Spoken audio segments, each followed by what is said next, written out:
lost my other shoe. 1, 2, 3, 4. Light, I lost my other shoe. All right, we have 1, 2, 3, 4, 5, 6, 7, 8, 9, 10, 11, 12. No. We did not get to our 14, But I was ready. but we do have over 100 or over 50%. Somebody was asking me about gum and if they could chew it. And then my idea when they asked me that, which now it goes for everybody, before you're allowed to chew gum, I would actually like you to research it. What are the effects of gum on your body, on your chin, on your jaw, on your teeth? There is something. What is the effect? Good and bad, and then you make up your mind. But before you do that, you need to have a conversation with me, saying, I'm going to chew gum because this, this, and this. However, I do know that the side effects can be bad breath, teeth erosion, whatever. No. Actually, you think gum is helping your breath. It's not. So if you're doing it to get good breath, it actually stinks later on in the day. It smells awful. Smells really, really bad. Yeah. Read, show me the evidence, make up your mind. Okay? No, I'm not talking about now. You need to come and talk to me about it. I'm not talking about it now. This is what you need. It's a question. But about gum? Then We're talking about it later. This is what you need to do. Go get your backpacks and bring them back in. Let's go. Backpacks. Why?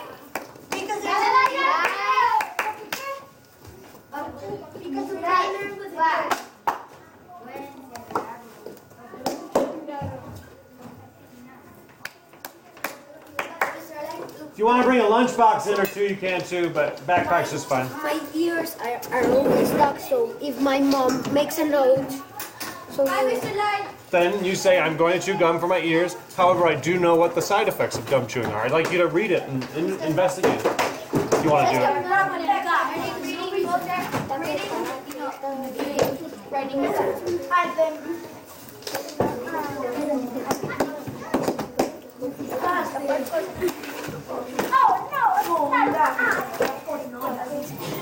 Okay, we are starting a new unit. This new reading unit is all about informational reading.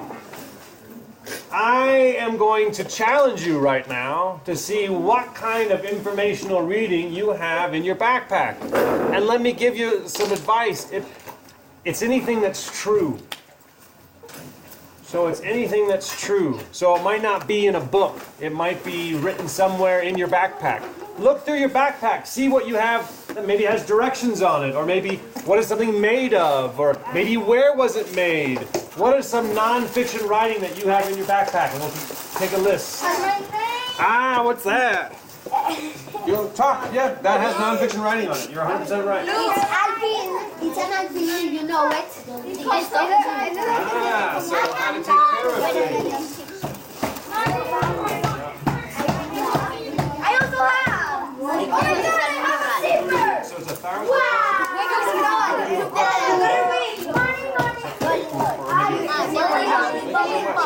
Tengo un antisolar. Hecho en China.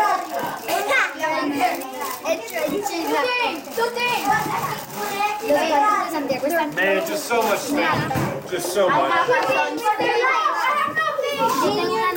I doubt. I have like a kilogram of paper. Mr. Light, it's so cool. You know that you're right there.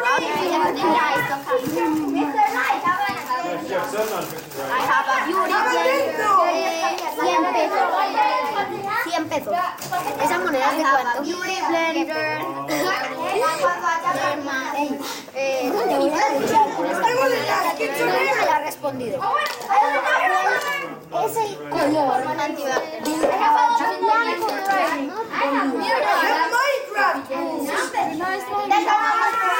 Y la amiga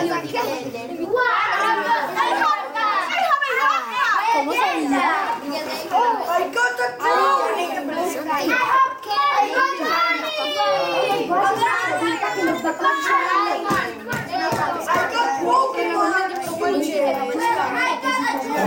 All right, 3, 2, 1. What are some things you found that would be considered non-fiction or informational writing? Things that tell us stuff. Miguel, a radio. What about the radio is non-fiction writing? What you can get with it Oh, by listening to it, yes. But a lot of us have nonfiction writing in our backpacks. Yes, Rosie. You have a Bible, okay? Yeah. I don't know if we can. That's fine. We'll skip that one. I have. Papa. No. Please.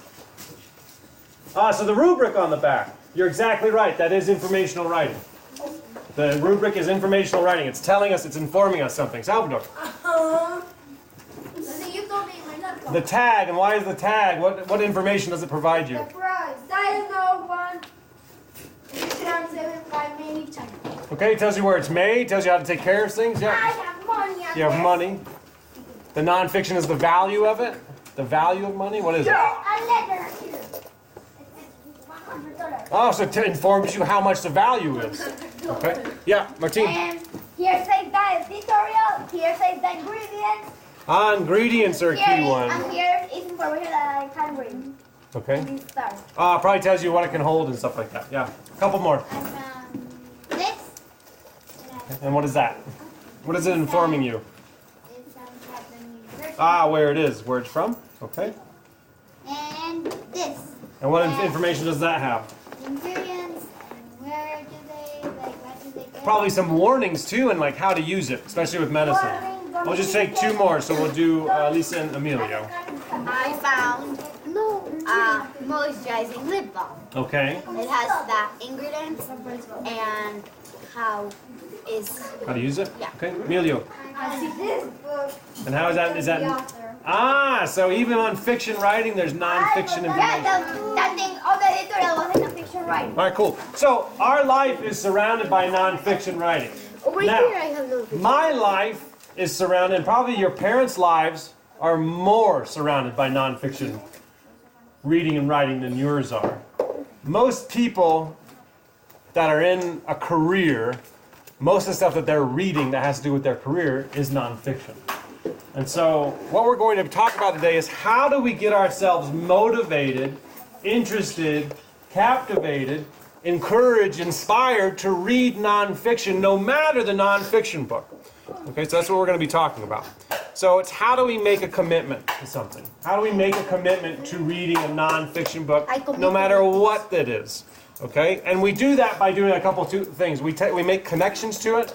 We think about what we already know about the topic. We make some predictions as to what we're going to learn. Okay? So this tip of the day is like to learn to like nonfiction. It's making a commitment to learning.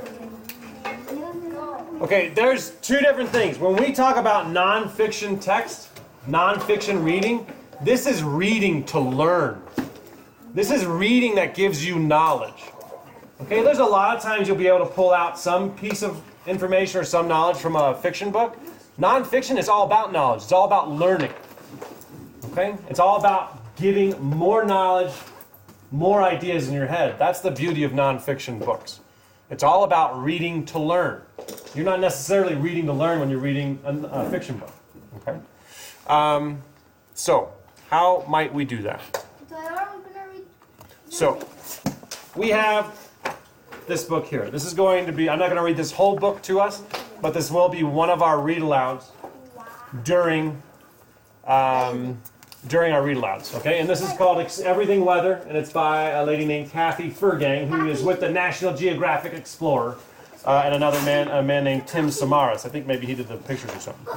So before I start reading any sort of nonfiction text, my job is to start making connections. What do I know already about the topic? And what do I already care about when it comes to weather? So we've been talking a little bit about weather. What do I know? I know about clouds.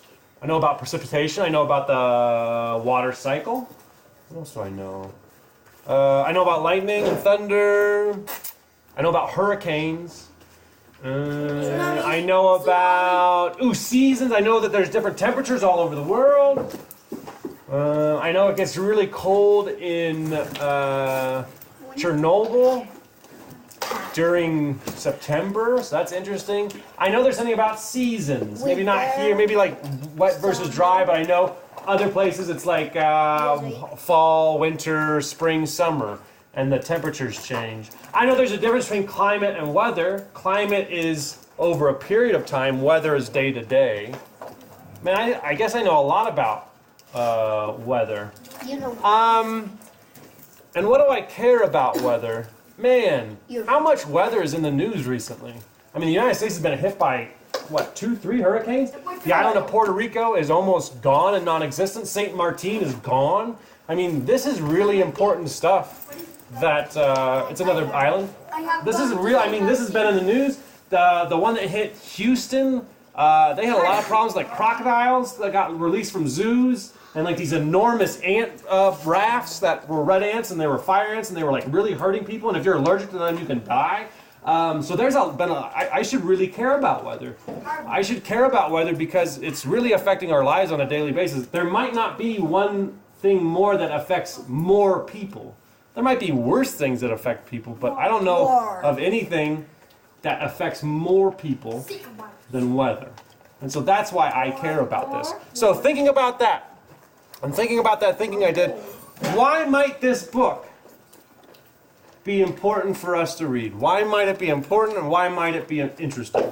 Turn and talk to your partner. Because we're like and you know what will happen in the world. By reading that we can learn something, like everything that happens in the world, that weather, because we learn about what's it's really important.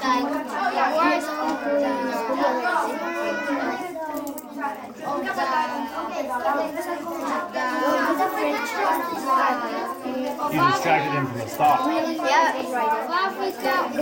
from other countries. And for some, because I don't know every day is the weather. All right, 3, 2, 1, 0. So, I skipped one little bitty part of this, and that is this. You have 2 options on how you read. Okay, you can read to learn.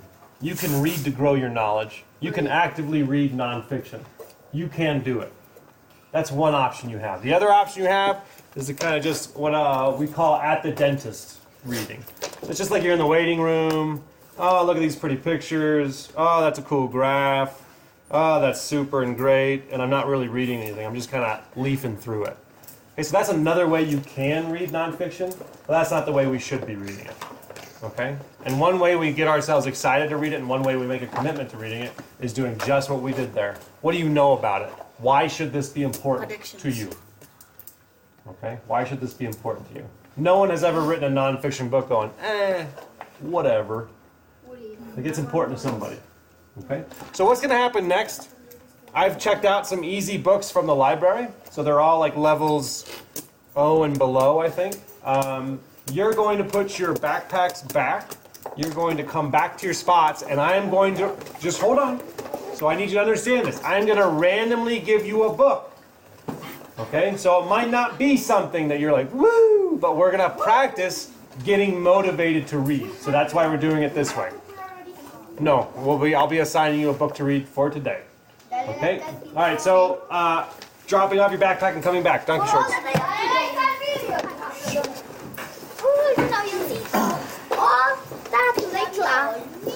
Depending on which one you get, you'll probably finish it in about 10 minutes.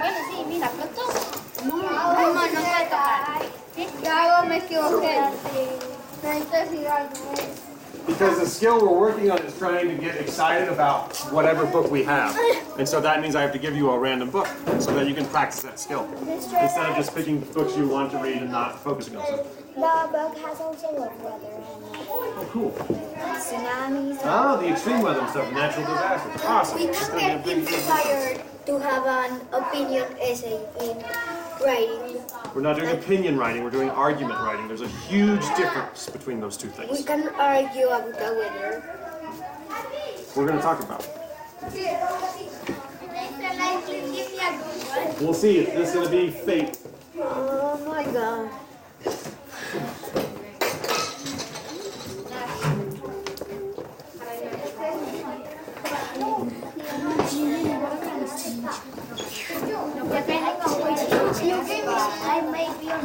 We need to be sitting next to our partner, please.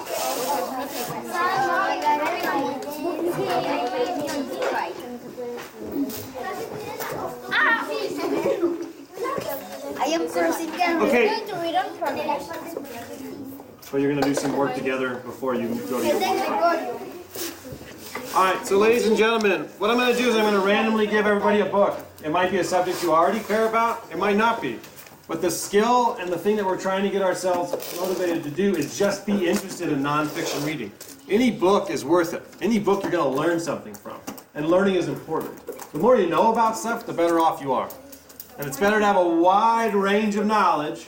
They're called, this is the last thing I'm going to teach you today. The people now who are coveted, hey, there's a T right there, are called T people. So a lot of people want what's called T people. T people have a wide range of knowledge and they're deeply passionate about one thing. Do they like Okay? So that, for example, is you got an architect and a fisherman, and way back when they met and talked and they developed fishing nets. Okay, to make that process easier for everybody. So we want people who are very well-rounded, who know a ton about a ton, and are really passionate about one or two or three things. Okay, so that's what that is. So reading nonfiction is never going to hurt you. It's just going to add to your knowledge base. And that is power. Knowledge is power. So I'm going to randomly hand one out. You're not going to leave yet. You're going to go through these steps. What do you already know about something, and why might this be important? And you're going to need to be sitting next to your partner. if we don't know anything about Try. Then Try. Great. You need to be next to your partner, please. So either convince him to sit right next to you or sit over there. Alright, so I'm going black hole. They're white. to shuffle it up. Hopefully I've done this right and I've gotten pretty easy levels. I don't know. We'll see. Okay. The first one was the one I wanted. Oh, the first original one? No, like the one on the top. The first one though? The black hole one?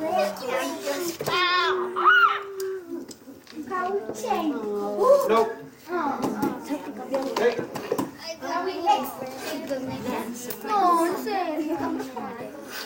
I think No, what do you don't, no. You're upset about getting something that's going to save the earth if you have a knowledge about earth-friendly energy?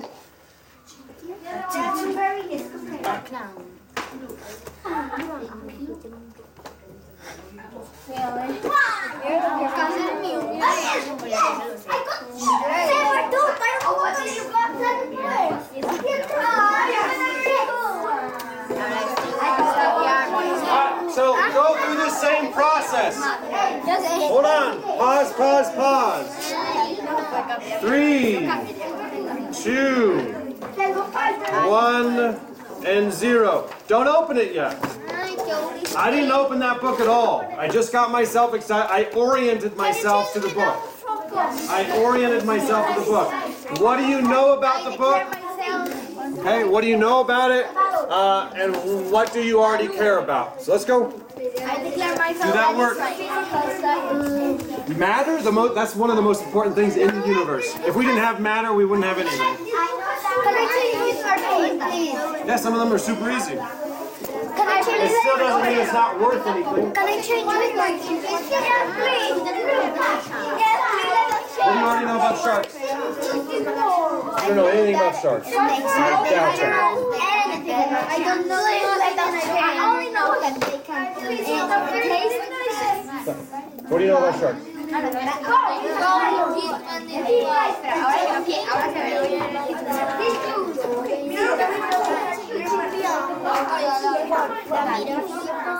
Okay. So they eat things? Cool. What else do you know about sharks? Do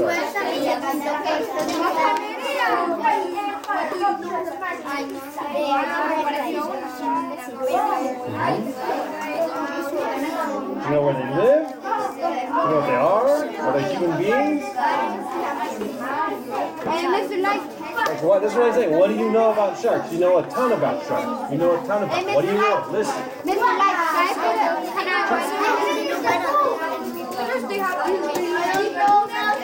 know anything about energy. You don't know anything about earth-friendly energy.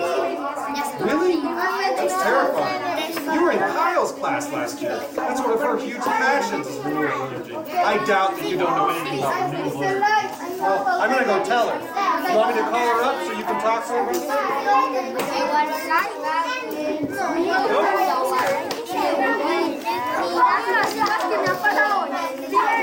Mira, mira, mira.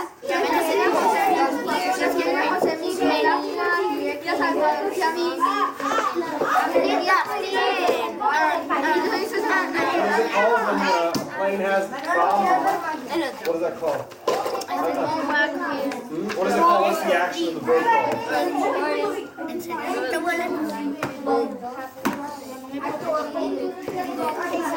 And then what happens? A lot of times in Spanish, you guys all say throw. That it throws the bomb. And that's not what it does, it drops. In English, you say drop. Yeah, but it says they fall. They fall. They don't get thrown.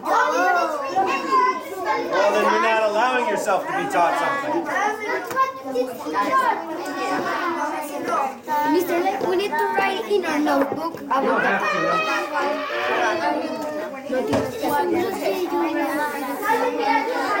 oceans, rivers, and nature. Mano, mira el baile que ya aprendí. Well, you were complaining. Here. Same topic. You're not getting yourself, you're not orienting yourself in the text at all. Ladies and gentlemen, 3, 2, 1. We do this work before we open the book up. Excuse me. We do this work before we open the book up. We think about what do we know and what do we care about before we read. So remember, that is called orienting. You're orienting yourself to the text. At this point, we are still keeping track of our reading, so we should be filling out our reading logs.